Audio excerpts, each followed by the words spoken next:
No le resultó sencillo a la Asamblea Nacional escoger la terna de donde saldrá uno de los integrantes del Consejo de la Judicatura definitivo. Se cumplió a pie juntillas aquello de que la tercera es la vencida. Y es que fue en el tercer intento que lograron aprobar esos tres nombres. ¿Qué fue lo que pasó? ¿Por qué no alcanzaban la mayoría que necesitaban? ¿En dónde radicaba el desacuerdo? Se lo preguntamos a la economista Elizabeth Cabezas, presidenta de la Asamblea Nacional. Muy buenos días. Muchísimas gracias, Lenin. Muy buenos días. Un saludo cordial para usted y para todos quienes nos están escuchando. Mire, creo que esto que pasó en la Asamblea realmente debe llenarnos de satisfacción. Es una muestra más de que aquí no existen mayorías que realmente hacen rajatabla de la capacidad democrática de deliberar, de poder tener consenso, de poder discrepar cuando esto es necesario. Y realmente esta demostración de que se pueden llegar a consensos a pesar de las divergencias, una vez más, queda totalmente clara ante el país.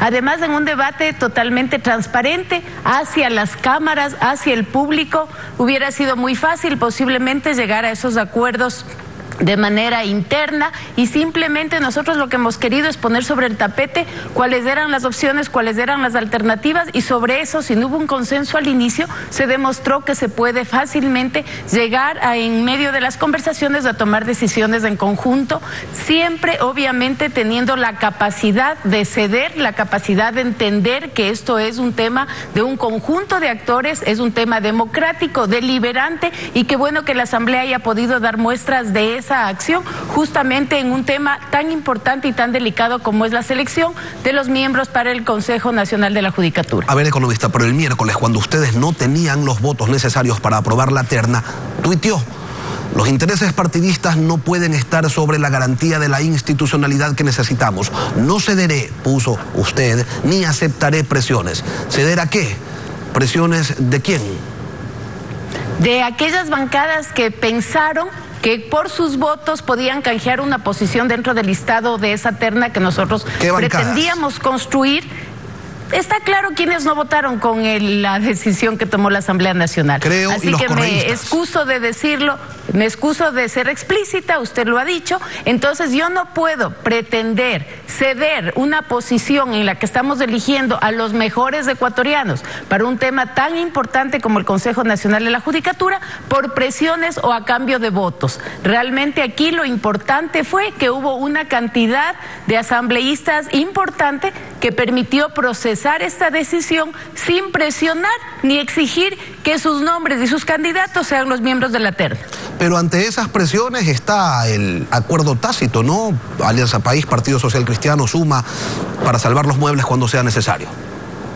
Bueno, se está olvidando usted de un grupo muy importante dentro de la Asamblea Nacional, que es el BIN, que no solamente es una bancada de un partido político, es un grupo representativo de todas las provincias del país, porque ahí hay una diversidad de representaciones importantísima, y si en este objetivo se han podido sumar tantos actores, entonces yo creo que lo que hay que rescatar es lo positivo de esta decisión, en función de esta concordancia de criterios y sobre todo privilegiando ante el país la necesidad de que la Asamblea Nacional no se puede quedar ausente de dar justamente los nombres que son necesarios para la conformación del Consejo Nacional de la Judicatura. Hubiera sido un pésimo mensaje que dentro de los plazos que nosotros tenemos no podamos llegar a este acuerdo y obviamente impidamos a través de esta designación, ¿no es cierto?, la conformación de una instancia tan importante como en este caso es el Consejo Nacional de la Judicatura. ¿Concordancia la llama usted coyuntural o aquí hay, o es esta,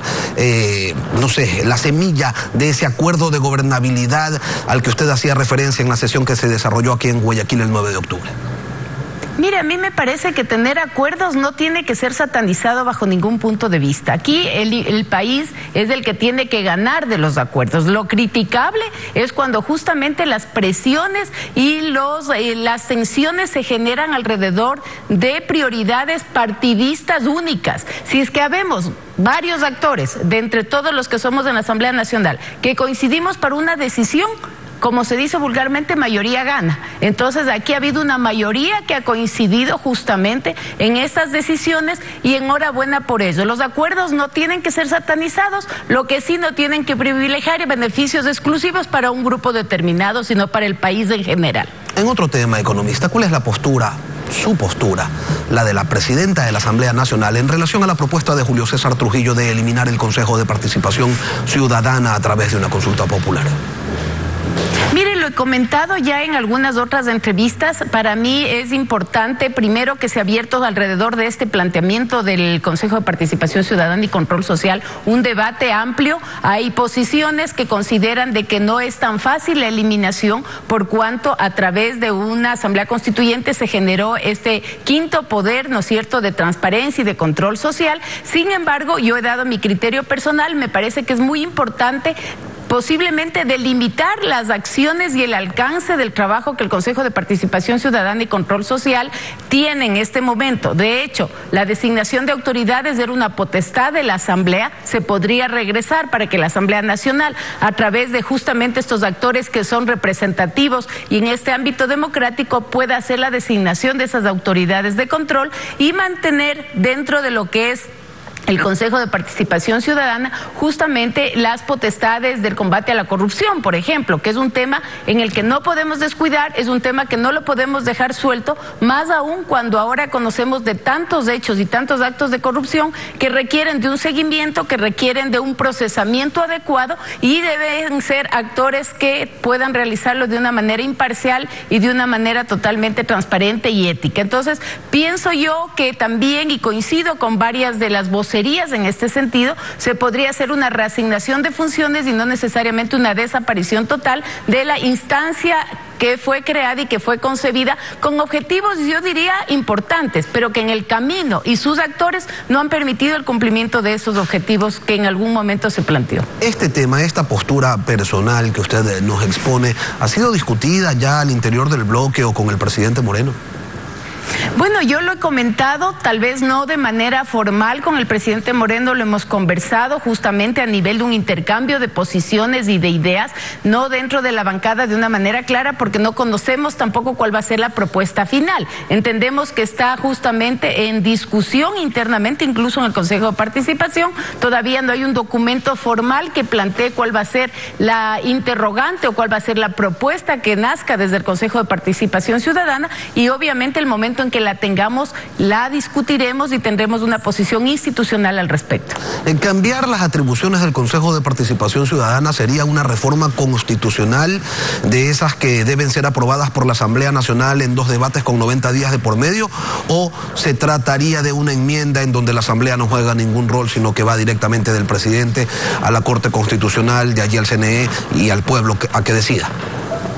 Mire, puede ser ese un mecanismo, si se quiere inclusive tener yo diría un mayor pronunciamiento, se lo podría llevar incluso al nivel de la misma consulta, en la fecha en que vamos a hacer las elecciones, se lo puede elevar en una papeleta como una consulta. Yo creo que que era un argumento de inicio en el que está planteando justamente que el Consejo de Participación, como el tiempo adecuado para plantear estos cambios, podría ser también un escenario que eso habría que analizarlo y habría que conversarlo para que esta consulta también sea planteada a los ciudadanos. Recuerde usted que de por medio está también la designación de los miembros, que fue parte del mandato del 4 de febrero. Entonces, aquí hay que tener cuidado de no olvidarnos, de no pasar por alto una decisión y una voluntad que fue expresada en las urnas por los ecuatorianos. Pero no estaríamos corriéndonos el riesgo al devolverle a la Asamblea la capacidad de nombrar superintendentes, procurador, contralor, defensor público, integrantes del Consejo Nacional Electoral, del contencioso electoral y de la judicatura. ¿No estaríamos volviendo a los repartos, a lo que usted decía hace un momento? Mayoría gana y entonces los que estemos en la mayoría pues nos llevamos una parte del pastel.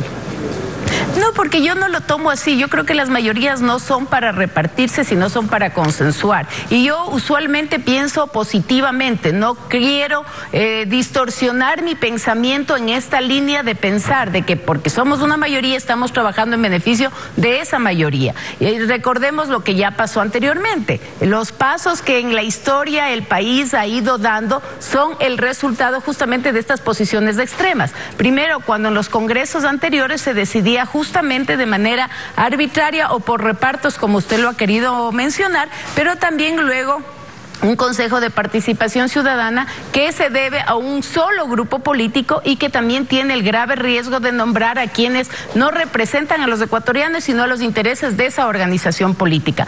Pensemos que en algún momento la Asamblea tiene que tener ese carácter de transparencia, ese carácter democrático y que sobre todo privilegie siempre la Asamblea Nacional por ser una instancia representativa de los ecuatorianos, justamente a los mejores hombres y a las mejores personas que puedan ocupar esas posiciones. Nosotros lo hemos hecho así. Las ternas que nosotros hemos enviado, tanto para la Comisión Calificadora de la Corte Constitucional, cuanto para el Consejo de la Judicatura, son hombres y mujeres seleccionados de entre una cantidad de opciones que tuvimos, viendo los mejores currículos, la mejor formación, pero sobre todo su trayectoria y su comportamiento ya en el desempeño de sus funciones. Elizabeth Cabezas, presidenta de la Asamblea Nacional, gracias por acompañarnos esta mañana. A usted, muchísimas gracias. Bien, así concluimos Contacto Directo. Nos vemos el próximo viernes. Lenny y amigos, que tengan un excelente fin de semana.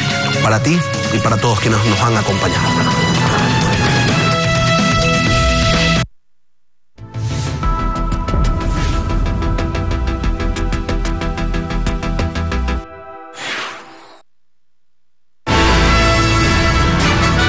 Televistazo en la